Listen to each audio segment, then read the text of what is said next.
As we've reported, President Trump's decision to strike Iran has drawn mixed reaction on Capitol Hill, but some fear this war could carry political risks for Republicans in November's midterm elections. Several domestic issues are already top of mind for voters, including health care and affordability. Democrats are now re-strategizing about how to change the balance of power in Congress. Joining us now is Democratic Congresswoman Suzan DelBene. She represents Washington State and is also the chair of the Democratic Congressional Campaign Committee, or the DCCC. Congresswoman, thank you so much for joining us. Absolutely. Just to get started, let's get your reaction to this war, as the president has called it, a war in Iran, which he initiated without congressional approval. Well, we should all be clear that Iran has been, their regime has been violent, repressive of their own people, has spread terrorism around the world. So absolutely, there has been great concern about Iran for a long time. But if the president, if members of his administration want to take action, they have to come to Congress. There needs to be a plan. There needs to be a justification, an explanation of why they need to move.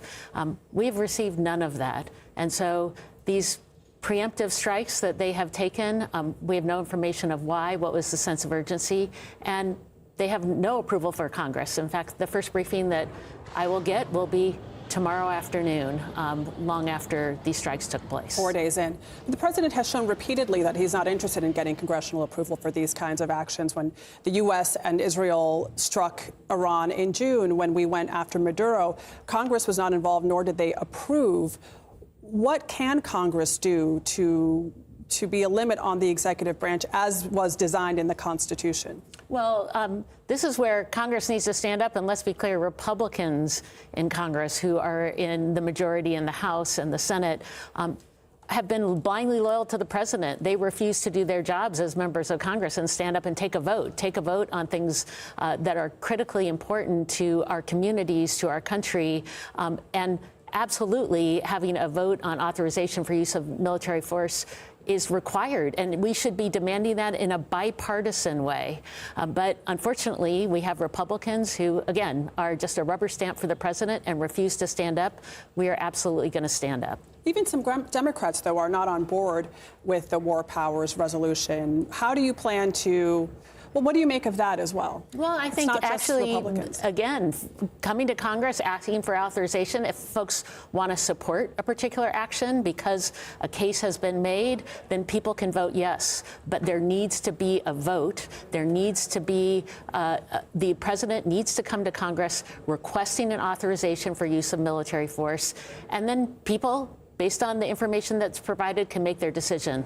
The president cannot move unilaterally. He is not a king. He cannot move without coming to Congress. And he talked about preventing and ending forever wars. Over and over and over, he has broken promises to the American people, whether it is on this, whether it's on lowering prices.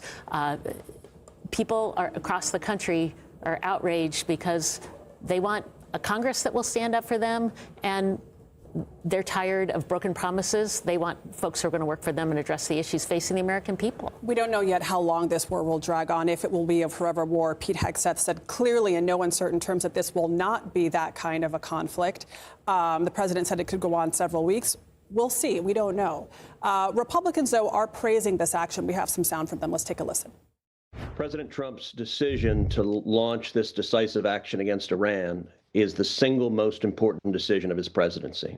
I think he laid out powerfully and effectively why he is taking this action. He is taking this action because the government of Iran is a profound and malign influence. They have been the leading state sponsor of terrorism for 47 years. They have, over that time, killed nearly 1,000 Americans. They provide more than 90% of the funding for Hamas. They provide more than 90% of the funding for Hezbollah. The Iranian Ayatollah was, until yesterday, actively trying to murder the President of the United States, Donald J. Trump. That is Senator Ted Cruz speaking to our Margaret Brennan on Face the Nation. Clearly, many Republicans support this action. Some Democrats have not been as critical as you are. But even if this resolution passes, the president still has to sign it. So it almost feels symbolic? Well, again, Congress has the power to declare war. The president has to come. He described this as a war. Right. So if Senator Cruz feels like this was the right thing to do, then that case needs to be made. He says there's an urgent need. We have not seen data supporting the need for an imminent strike. We have not seen data supporting why such a military action needed to be taken at this time. The president needs to make that case. There needs to be a plan, and we need to know what the objectives are, and we need to know what the long-term exit strategy is. None of that has been provided by the administration. Those are the questions we have and will have going forward. You will be briefed tomorrow by members of the administration, but tomorrow is also primary day in Texas. How does this impact the midterms? Well, it's primary day in Texas and in North Carolina, important areas. And, you know, let's be clear, Republicans know that they are losing across the country, the broken promises to the American people. And so they tried to redraw the maps in Texas. They did, but we still have opportunities to pick up seats. So we have primaries happening in important districts like in Texas 15 and 35, where we have opportunities to flip districts. We only need 3 more seats to take back the majority in the House of Representatives. So this is that first step. Voters are turning out, and again, they want folks who are going to stand up for them. They want folks who are not rubber stamps for Donald Trump, but are standing up for our communities and are coming to Congress to do their work. This will be the first step we'll see in Texas and in North Carolina, where we have swing districts, an opportunity to take back the majority. The Democratic Party has been planning for months on its midterm strategy since the president was elected. How does this war with Iran impact the Democratic strategy? Well, I think from the very beginning, the president has broken promises to the American people. He said he was going to lower costs on day one. Broken promise. We've seen costs go up on housing, food, health care, childcare, energy costs, all going up directly because of actions of the administration and Republicans in Congress. Talk to people on the ground in battlegrounds across the country.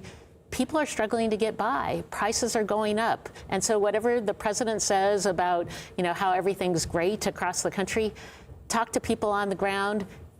He can't break through with them because that's not what they're feeling. Day to day, folks are struggling to get by, spending more of their money on health care, on food, and directly because of actions of the administration. We need folks who are going to understand that, who are actually going to fight to lower costs. The tariffs from the president, raising prices, he doesn't have the authority to do that either. The Supreme Court was clear. And so we see a president again who thinks he can just make declarations without going to Congress. We need a Congress that's going to stand up, do its part to basically support the needs of the American people and put policy in place that's going to help put us on a better track going forward. Unfortunately, broken promise, broken promise, broken promise. People across the country are rejecting that, and we've seen Democrats running ahead in special elections across the country because of that. All right, we'll see how everything plays out in the midterms and in tomorrow's primary. Thank you so much, Congresswoman DelBene.